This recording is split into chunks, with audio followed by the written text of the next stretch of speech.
Construction workers found an 18th century graveyard for African slaves in New York.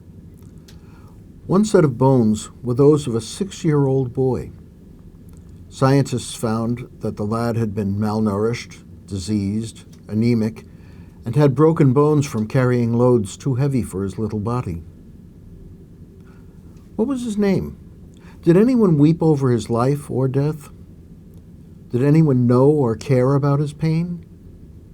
When he shivered in the snow or sweltered in the heat, did anyone comfort him? When he whimpered in confusion, loneliness, or agony, did someone hug him? The boy lived miserably and died anonymously. What kind of people could inflict such a life and death on a child? Where was humanity? Where was God? I need not go back centuries to face that same question. If I look around, how much suffering and loss do I see? Where is God? I need not even look beyond myself. I've suffered and will suffer. I will die, and even if people weep over that, I will be forgotten, as will those who wept over me. Where is God?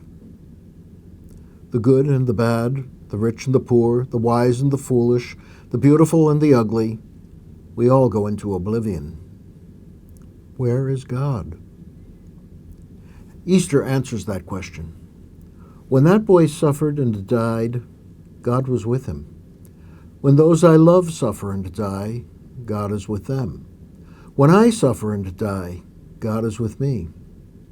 God is not a spectator. God is a fellow sufferer. He suffers as we suffer. He weeps as we weep. He despairs as we despair. He dies as we die. He cries out, "Where is God?" as we cry out. Jesus' cry on the cross, my God, why have you abandoned me?" is one with our cries. That is some comfort. Quite a big comfort, actually. When I have most reason to think that God is lost, that God does not care, that God does not even exist, then God is most present with me in the same confused, painful way I am present to myself. But Easter says there is more. Christ rose from the dead.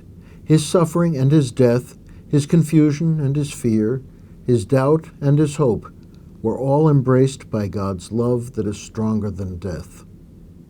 His rising from his death is a promise that we too will rise from ours. We do not know what that means. Our statements are poetry more than prediction, and are true as poetry is true, not as almanacs are. We know that God's love for each of us goes far beyond what we can imagine. Heaven will not fit into our imaginations, into our concepts, into our words. What can fit into my head and my heart is a conviction. Christ has suffered, has died, and has risen. That is the guarantee that we will share his life. He loves me enough to join me in death. He loves me enough to have me join him in life. And what of that boy in New York, or the billions of others who have died, most of them never knowing of Christ? The place to look for an answer is my own case. On Easter, I renew my baptismal commitment. I confirm my belief not only in the resurrection of Christ, but also in my own share in the resurrection of the body and life everlasting. Because my death is not apart from Christ's, what happens to me after death is not separate from what followed Christ's death, resurrection. I rejoice and sing Alleluia for Christ and for myself, and for others. The love of God that is stronger than death knows no limit except perhaps our refusal to be embraced by it. All who have suffered have been united with Christ on his cross, whether they have known it or not. God's love will not be cramped by our knowledge or be held off by our ignorance. Those same people, then, are also united in his resurrection. Our Christian vocation comes from this knowledge. All our brothers and sisters have the right to know the good news that Christ dies and rises for them and with them. On Easter, we celebrate on behalf of all the world God's love that embraces all the world. We celebrate for that boy, for all the dead, and for ourselves, the living who are promised to share in the life of Christ who rose.